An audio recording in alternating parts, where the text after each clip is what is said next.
Chapitre 8 lu par Christian Skobrook. Du beau succès qu'eut le valeureux Don Quichotte dans l'épouvantable et inimaginable aventure des moulins à vent, avec d'autres événements dignes d'heureuses souvenances. En ce moment, ils découvrirent 30 ou 40 moulins à vent qu'il y a dans cette plaine, et dès que Don Quichotte les vit, il dit à son écuyer: La fortune conduit nos affaires mieux que ne pourrait y réussir notre désir même. Regarde, ami Sancho, voilà devant nous au moins 30 démesurés géants, auxquels je pense livrer bataille et ôter la vie à tous tant qu'ils sont. Avec leurs dépouilles, nous commencerons à nous enrichir, car c'est prise de bonne guerre, et c'est grandement servir Dieu que de faire disparaître de si mauvaises engeances de la face de la terre. Quels géants demanda Sancho Panza. Mais ceux que tu vois là-bas, lui répondit son maître, avec leurs grands bras, car il y en a qui les ont de presque 2 lieues de long. Prenez garde, répliqua Sancho. Ce que nous voyons là-bas ne sont pas des géants, mais des moulins à vent, et ce qui paraît leurs bras, ce sont leurs ailes, qui, tournées par le vent, font tourner à leur tour la meule du moulin. On voit bien, répondit Don Quichotte, que tu n'es pas expert en fait d'aventure. Ce sont des géants, te dis-je. Si tu as peur, ôte-toi de là et va te mettre en oraison pendant que je leur livrerai une inégale et terrible bataille. Parlant ainsi, il donna de l'éperon à son cheval Rocinante, sans prendre garde aux avis de son écuyer Sancho, qui lui criait qu'à coup sûr c'étaient des moulins à vent et non des géants qu'il allait attaquer. Pour lui, il s'était si bien mis dans la tête que c'étaient des géants que non seulement il n'entendait point les cris de son écuyer Sancho, mais qu'il ne parvenait pas, même en approchant tout près, à reconnaître la vérité. Au contraire, et tout en courant, il disait à grands cris: Ne fuyez pas, lâche et vile créature, c'est un seul chevalier qui vous attaque. Un peu de vent s'étant alors levé, les grandes ailes commencèrent à se mouvoir. Ce que voyant Don Quichotte, il s'écria: Quand même vous remueriez plus de bras que le géant Briaré, vous allez me le payer. En disant ces mots, il se recommande du profond de son cœur à sa dame Dulcinée, la priant de le secourir en un tel péril. Puis, bien couvert de son écu et la lance en arrêt, il se précipite au plus grand galop de Rocinante, contre le premier moulin qui se trouvait devant lui. Mais au moment où il perçait l'aile d'un grand coup de lance, le vent la chasse avec tant de furie qu'elle met la lance en pièces et qu'elle emporte après elle le cheval et le chevalier qui s'en alla rouler sur la poussière en fort mauvais état. Sancho Panza accourut à son secours de tout le trot de son âne, et trouva en arrivant près de lui qu'il ne pouvait plus remuer, tant le coup et la chute avaient été rudes. Miséricorde, s'écria Sancho, n'avais-je pas bien dit à votre grâce qu'elle prit garde à ce qu'elle faisait, et que ce n'était pas autre chose que des moulins à vent, et qu'il fallait pour s'y tromper en avoir d'autres dans la tête? Paix, paix, ami Sancho, répondit Don Quichotte. Les choses de la guerre sont plus que tout autre sujettes à des chances continuelles, d'autant plus que je pense, et ce doit être la vérité, que ce sage Freston qui m'a volé les livres et le cabinet a changé ces géants en moulins pour m'enlever la gloire de les vaincre. Tant est grande l'inimité qu'il me porte. Mais en fin de compte, son art maudit ne prévaudra pas contre la bonté de mon épée. Dieu le veuille, comme il le peut, répondit Sancho Panza. Et il aida son maître à remonter sur Rocinante, qui avait les épaules à demi déboîtées. En conversant sur l'aventure, ils suivirent le chemin du port Lapis, parce que, disait Don Quichotte, comme c'est un lieu de grand passage, on ne pouvait manquer d'y rencontrer toutes sortes d'aventures. Seulement, il s'en allait tout chagrin de ce que sa lance lui manqua, et faisant part de ce regret à son écuyer, il lui dit: Je me souviens d'avoir lu qu'un chevalier espagnol nommé Diego Pérez de Vargas, ayant eu son épée brisée dans une bataille, arracha d'un chêne une forte branche, ou peut-être le tronc, et avec cette arme fit de tels exploits et assomma tant de morts qu'on lui donna le surnom d'Assommoir, que lui et ses descendants ajoutèrent depuis au nom de Vargas. Je t'ai dit cela parce que je pense arracher du premier chêne gris ouvert que je rencontre une branche aussi forte que celle-là, avec laquelle j'imagine faire de telles prouesses que tu te tiennes pour heureux d'en avoir mérité le spectacle et d'être témoin de merveilles qu'on n'aura peine à croire. À la volonté de Dieu, répondit Sancho. Je le crois tout comme vous le dites. Mais votre grâce ferait bien de se redresser un peu, car il me semble qu'elle se tient quelque peu de travers, et ce doit être l'effet des secousses de sa chute. Aussi vrai que tu le dis, reprit Don Quichotte, et je ne me plains pas de la douleur que j'endure, c'est parce qu'il est interdit aux chevaliers errants de se plaindre d'aucune blessure, quand même les entrailles leur sortiraient de la plaie. S'il en est ainsi, je n'ai rien à répondre, répliqua Sancho. Mais Dieu sait si je ne serais pas ravi de vous entendre plaindre dès que quelque chose vous ferait mal. Pour moi, je puis dire que je me plaindrais aux plus petits bobos, à moins toutefois que cette défense de se plaindre ne s'étende aux écuyers des chevaliers errants. Don Quichotte ne put s'empêcher de rire de la simplicité de son écuyer, et lui déclara qu'il pouvait fort bien se plaindre, quand et comme il lui plairait, avec ou sans envie, n'ayant jusque-là rien lu de contraire dans les lois de la chevalerie. Sancho lui fit remarquer alors qu'il était l'heure du dîner. Don Quichotte répondit qu'il ne se sentait point d'appétit pour le moment, mais que lui pouvait manger tout à sa fantaisie. Avec cette permission, Sancho s'arrangea du mieux qu'il put sur son âne, et tirant de son bissac des provisions qu'il y avait mises, il s'en allait mangeant et cheminant au petit pas derrière son maître. De temps en temps, il portait l'outre à sa bouche de si bonne grâce qu'il en aurait fait envie au plus galant cabaretier de Malaga. Et tandis qu'il marchait ainsi, avalant un coup sur l'autre, il ne se rappelait aucune des promesses que son maître lui avait faites, et regardait non comme un rude métier, mais comme un vrai délassement de s'en aller cherchant des aventures si périlleuses qu'elles pussent être. Finalement, ils passèrent cette nuit sous un massif d'arbres, de l'un desquels Don Quichotte rompit une branche sèche, qui pouvait au besoin lui servir de lance, et y ajusta le fer de celle qui s'était brisée. Don Quichotte ne dormit pas de toute la nuit, pensant à sa dame, Dulcinée, pour se conformer à ce qu'il avait lu dans ses livres, que les chevaliers errants passaient bien des nuits sans dormir au milieu des forêts et des déserts, s'entretenant du souvenir de leur dame. Sancho Panza ne la passa point de même, car, comme il avait l'estomac plein, et non d'eau de chicorée, il n'en fit d'un bout à l'autre qu'un somme. Au matin, il fallut la voix de son maître pour l'éveiller, ce que ne pouvaient faire ni les rayons du soleil qui lui donnaient en plein visage, ni le chant de 1000 oiseaux qui saluaient joyeusement la venue du nouveau jour. En se frottant les yeux, Sancho fit une caresse à son outre, et la trouvant un peu plus maigre que la nuit d'avant, son cœur s'affligea, car il lui sembla qu'il ne prenait pas le chemin de remédier sitôt à sa disette. Don Quichotte ne se soucia point non plus de déjeuner, préférant, comme on l'a dit, se repaître de succulents souvenirs. Ils reprirent le chemin du port Lapis, et vers 3 heures de l'après-midi, ils en découvrirent l'entrée. C'est ici, dit à cette vue Don Quichotte, que nous pouvons, ami Sancho, mettre les mains jusqu'au coude dans ce qu'on appelle aventure. Mais prends bien garde que, ne vises-tu le plus grand péril du monde, tu ne dois pas mettre l'épée à la main pour me défendre, à moins que tu ne t'aperçoives que ceux qui m'attaquent sont de la canaille et des gens de rien, auquel cas tu peux me secourir. Mais si c'étaient des chevaliers, il ne t'est nullement permis ni concédé par la loi de la chevalerie de me porter secours, jusqu'à ce que tu sois toi-même armé chevalier. Par ma foi, Seigneur, répondit Sancho, votre grâce en cela sera bien obéie, d'autant que de ma nature je suis pacifique, et fort ennemi de me fourrer dans le tapage et les querelles. Mais à vrai dire, quand il s'agira de défendre ma personne, je ne tiendrai pas compte de ces lois, car celles de Dieu et des hommes permettent à chacun de se défendre contre quiconque voudrait l'offenser.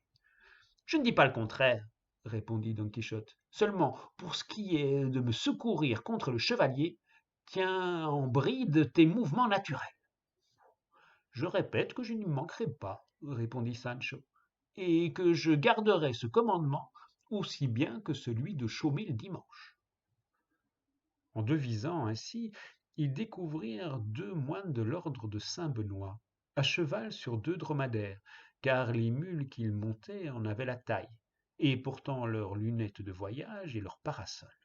Derrière eux venait un carrosse, entouré de 4 ou 5 hommes à cheval, et suivi de 2 garçons de mule à pied. Dans ce carrosse était, comme on le sut depuis, une dame de Biscaye, qui allait à Séville, où se trouvait son mari, prêt à passer aux Indes avec un emploi considérable. Les moines ne venaient pas avec elle, mais suivaient le même chemin. À peine Don Quichotte les eut-il aperçus, qu'il dit à son écuyer: Ou je suis bien trompé, ou nous tenons la plus fameuse aventure qui ne soit jamais vue. Car ces masses noires qui se montrent là-bas doivent être et sont sans nul doute des enchanteurs qui emmènent dans ce carrosse quelques princesses qu'ils ont enlevées. Il faut que je défasse ce tort à tout risque et de toute ma puissance. Ceci, répondit Sancho, m'a l'air d'être pire que les moulins à vent. Prenez garde, seigneur, ce sont là des moines de Saint-Benoît, et le carrosse doit être à des gens qui voyagent. Prenez garde, je le répète, à ce que vous allez faire, et que le diable ne vous tente pas. Je t'ai déjà dit, Sancho, répliqua Don Quichotte, que tu ne sais pas grand-chose en matière d'aventure. Ce que je te dis est la vérité, et tu le verras dans un instant. En disant tout cela, il partit en avant, et alla se placer au milieu du chemin par où venaient les moines. Et dès que ceux-ci furent arrivés assez près pour qu'il crût pouvoir se faire entendre, il leur cria de toute sa voix: Gens de l'autre monde, gens diaboliques, mettez sur-le-champ en liberté les hautes princesses que vous enlevez et gardez violemment dans ce carrosse. Sinon, préparez-vous à recevoir prompte mort pour juste châtiment de mauvaises œuvres. Les moines retinrent la bride et s'arrêtèrent, aussi émerveillés de la figure de Don Quichotte que de ses propos, auxquels ils répondirent: Seigneur chevalier, nous ne sommes ni diaboliques ni de l'autre monde, mais bien des religieux de Saint-Benoît, qui suivons notre chemin, et nous ne savons si ce carrosse renferme ou non des princesses enlevées. Je ne me paie point de belles paroles, répondit Don Quichotte. Je vous connais déjà, déloyal canaille. Puis sans attendre d'autres réponses, il pique Rocinante et se précipite la lance basse contre le premier moine avec tant de furie et d'intrépidité que, si le bon père ne se sût laissé tomber de sa mule, il l'aurait envoyé malgré lui par terre, ou grièvement blessé, ou mort peut-être. Le second religieux, voyant traiter ainsi son compagnon, prit ses jambes au cou de sa bonne mule et enfila la venelle aussi léger que le vent. Sancho Panza, qui vit l'autre moine par terre, sauta légèrement de sa monture et se jetant sur lui se mit à lui ôter son froc et son capuce. Alors 2 valets qui avaient les moines accoururent et lui demandèrent pourquoi ils déshabillaient leur maître. Sancho leur répondit que ces habits lui appartenaient légitimement, comme dépouille de la bataille qu'avait gagnée son seigneur Don Quichotte. Les valets, qui n'entendaient pas raillerie et ne comprenaient rien à ces histoires de dépouilles et de bataille, voyant que Don Quichotte s'était éloigné pour aller parler aux gens du carrosse, tombèrent sur Sancho, le jetèrent à la renverse, et sans lui laisser poil de barbe au menton, ils le rouèrent si bien de coups qu'ils le laissèrent étendu par terre, sans haleine et sans connaissance. Le religieux ne perdit pas un moment pour remonter sur sa mule, tremblant, épouvanté, le visage tout blême de frayeur. Dès qu'il se vit à cheval, il piqua du côté de son compagnon qui l'attendait assez loin de là, regardant comment finirait cette alarme. Et tous deux, sans vouloir attendre la fin de cette aventure, continuèrent en hâte leur chemin, faisant plus de signes de croix que s'ils eussent eu le diable lui-même à leur trousse. Pour Don Quichotte, il était allé, comme on l'a dit, parler à la dame du carrosse. Et il lui disait: Votre beauté, madame, peut désormais faire de sa personne tout ce qui sera le plus de son goût, car la superbe de vos ravisseurs gît maintenant à terre, abattue par ce bras redoutable. Afin que vous ne soyez pas en peine du nom de votre libérateur, sachez que je m'appelle Don Quichotte de la Manche, chevalier errant et captif de la belle sans pareille Donna Dulcinée du Toboso. Et pour prix du bienfait que vous avez reçu de moi, je ne vous demande qu'une seule chose, c'est de retourner au Toboso, de vous présenter de ma part devant cette dame et de lui raconter ce que j'ai fait pour votre liberté. Tout ce que disait Don Quichotte était entendu par un des écuyers qui accompagnaient la voiture, lequel était biscayen. Et celui-ci, voyant qu'il ne voulait pas laisser partir la voiture, mais qu'il prétendait au contraire la faire retourner au Toboso, s'approcha de Don Quichotte, empoigna sa lance, et dans une langue qui n'était pas plus du castillan que du biscayen, lui parla de la sorte. Va, chevalier, que mal ailles-tu? Par le Dieu qui crée à moi, si le carrosse ne laisse aussi bien mort tué que biscayen suis-je. Don Quichotte le comprit très bien, et lui répondit avec un merveilleux sang-froid. Si tu étais chevalier, aussi bien que tu ne l'es pas, chétive créature, j'aurais déjà châtié ton audace et ton insolence. À quoi le biscayen répliqua. Pas chevalier, moi, je jure à Dieu, tant tu as menti comme chrétien. Si lance, jette et épée tisse, à l'eau tu verras comme ton chat vite s'en va. Biscayen par terre, hidalgo par mer, hidalgo par le diable, et menti tu as si autre chose dit. C'est ce que nous allons voir, répondit Don Quichotte. Et jetant sa lance à terre, il tire son épée, embrasse son écu et s'élance avec fureur sur le biscayen résolu à lui ôter la vie. Le biscayen, qui le vit ainsi venir, aurait bien désiré sauter en bas de sa mule, mauvaise bête de louage sur laquelle on ne pouvait compter. Mais il n'eut le temps que de tirer son épée, et bien lui prit de se trouver près du carrosse, d'où il saisit un coussin pour s'en faire un bouclier. Aussitôt, ils se jetèrent l'un sur l'autre, comme s'ils eussent été de mortels ennemis. Les assistants auraient voulu mettre le holà, mais ils ne purent en venir à bout, parce que le biscayen jurait en son mauvais jargon que si on lui laissait achever la bataille, il tuerait lui-même sa maîtresse et tous ceux qui s'y opposeraient. La dame du carrosse, surprise et effrayée de ce qu'elle voyait, fit signe au cocher de se détourner un peu, et de quelque distance se mit à regarder la formidable aventure. En s'abordant, le biscayen déchargea un si vigoureux coup de taille sur l'épaule de Don Quichotte que, si l'épée n'eût rencontré la rondache, elle ouvrait en deux notre chevalier jusqu'à la ceinture. Don Quichotte, qui ressentit la pesanteur de ce coup prodigieux, jeta un grand cri en disant « Ô dame de mon âme, Dulcinée, fleur de beauté, secourez votre chevalier, qui, pour satisfaire à la bonté de votre cœur, se trouve en cette dure extrémité. » Dire ces mots, serrer son épée, se couvrir de son écu et assaillir le biscayen, tout cela fut l'affaire d'un moment. Il s'élança déterminé à tout aventurer à la chance d'un seul coup. Le biscayen, le voyant ainsi venir à sa rencontre, jugea de son emportement par sa contenance et résolut de jouer le même jeu que Don Quichotte. Il attendait de pied ferme, bien couvert de son coussin, mais sans pouvoir tourner ni bouger sa mule qui, harassée de fatigue et peu faite à de pareils jeux d'enfant, ne voulait avancer ni reculer d'un pas.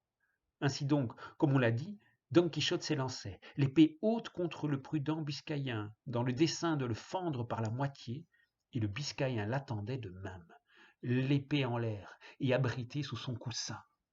Tous les assistants épouvantés attendaient avec anxiété l'issue des effroyables coups dont ils se menaçaient. La dame du carrosse offrait avec ses femmes 1000 vœux à tous les saints du paradis et 1000 cierges à toutes les chapelles d'Espagne pour que Dieu délivrât leur écuyer et elle-même du péril extrême qu'ils couraient. Mais le mal de tout cela, c'est qu'en cet endroit même, l'auteur de cette histoire laisse la bataille indécise et pendante, donnant pour excuse qu'il n'a rien trouvé d'écrit sur les exploits de Don Quichotte de plus qu'il en a déjà raconté.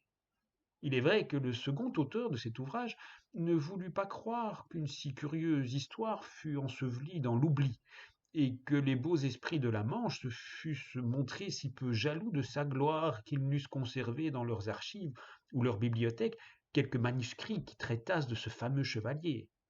Ainsi donc, dans cette supposition, il ne désespéra point de rencontrer la fin de cette intéressante histoire, qu'en effet, par la faveur du ciel, il trouva de la manière qui sera rapportée dans la seconde partie.